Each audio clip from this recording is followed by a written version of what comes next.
Boundary is a game about astronauts. Sorry, astro operators who float around in space having gunfights with each other. And if space sounds like a challenging place for shooting guns at people, well, you'd be right. Space is really not the ideal location for anything humans do, never mind tactical infantry battles, but it is quite a lot of fun. Boundary released in early access on Steam a week ago and has so far earned a mostly positive rating from its users. It's got your typical first-person shooter modes such as Team Deathmatch and Domination Point Capture mode. WASD propels you through space in the usual directions. Space and control move you up and down, and shift gives you a boost. It isn't like asteroids where you have to constantly thrust in the direction opposite to your movement to stop from whizzing into space. You do keep moving in whatever direction you last pushed yourself, but you go slow, and it's easy to stop or change course. Boundary isn't primarily about tapping thrusters on and off like Lunar Lander. Also, firing a sniper rifle does not send you tumbling backwards end over end. As funny as it would be, I'm not sure Boundary would be as fun if it simulated all the reasons gun battles in space aren't wise. Lots of real space problems are represented, though. It can be tough to spot enemies, since they can be in any direction, and you are wearing white fabric while floating around the exteriors of a white space station, so target marking plays an essential role. The sound design is great, nearby gunfire is faintly audible for playability's sake, but otherwise, just about everything you hear sounds like it's caused by the vibrations of something touching your suit. It's easy to be sneaked up on.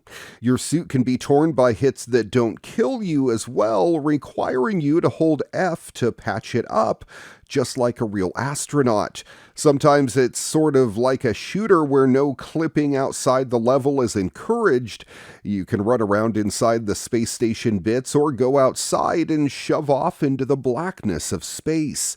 Lobbing sniper rounds across the map is fun, but if you float too far away from cover, you're easy to spot against the blackness of space and a sitting duck for lock-on rockets.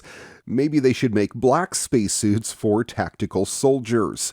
Boundary is $25 at its normal early access price. It's on sale for $22.99 at the moment, but the price will increase after the full release. The developers expect it to stay in early access for about 6 months, maybe up to a year. It reminds me very much of Space Junkies. It was a Ubisoft VR game for the PlayStation VR and PC VR. It was a blast to play. It was also in space, and you can go in any direction. And even though this is just a 2D game, it looks to be a lot of fun as well. Oh, I'm sad that Star Trek Picard is over. It was an amazing series, in fact, one of my favorite in a long time, but we live in an age of shared universes, so another Trek is coming quicker than you can say Rakta-Gino. The second season of the well-reviewed Star Trek Strange New Worlds premieres on June 15th, and, well, they finally dropped their trailer. In the mystery and vastness of space, we come together. So many crew members from so many planets, everyone on their own journey. You ready for some fancy flying, Erica? Oh, you know I've got this. I'm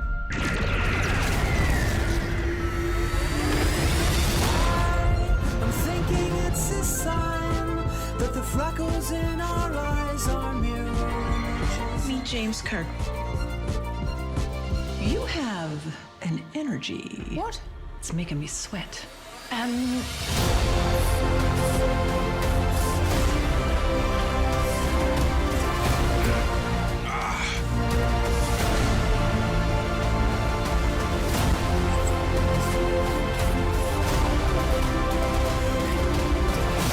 used to think of myself as always alone.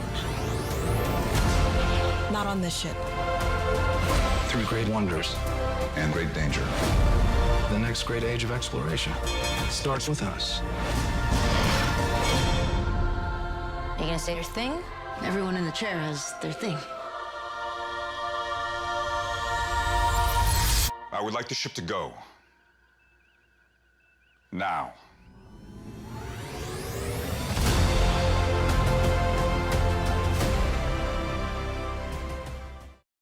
Cast your minds back to October of last year, and you may recall footage doing the rounds of a self-proclaimed body cam style game that looked almost too realistic to be actually real, if you know what I mean. However, fast forward 6 months and we now have an official game trailer for it called Unrecord, or Unrecord, and comes from a developer known simply as Drama. Unrecord is described as a single-player first-person shooter that tells the story of a tactical police officer from the perspective of his body camera. You can see how it looks for yourself, and its realism makes for slightly uncomfortable viewing. The developer says Unrecord will see players work to solve a complex case, and one which will require both tactical and detective skills to succeed. Meanwhile, Unrecord's programmer and co-creator have been sharing more insights into the game over on Twitter. Alexander Spindler has stated that the game is not a rail shooter or a FMV. Additionally, it is not a VR game, with Spindler stating that the gameplay footage shown in the trailer used a mouse and keyboard. It is also not a scam, something many had raised their concerns about. In reality, it seems rather flattering to compare the graphics of Unrecord to reality, but fortunately, we know that a game first focuses on gameplay and universe on which we primarily concentrate, the developer wrote in a new FAQ post. Considering the high production cost of a video game and our global reputation at stake, if Unrecord was a scam, it would be a blockbuster scam. Therefore, it is logically not one. We do not use any real videos or external rendering to Unreal Engine for the creation of Unrecord. Unrecord is unreal. I often see the question come up. It's not a rail shooter or an FMV. It is indeed a first-person shooter, and these images are from real-time gameplay, not pre-rendered.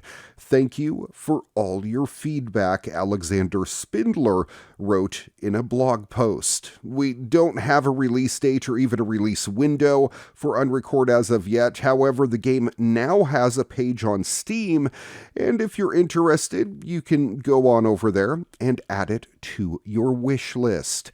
Now, there is an update on this story too. After the trailer made the rounds, many felt that Unrecord looked too good to be true.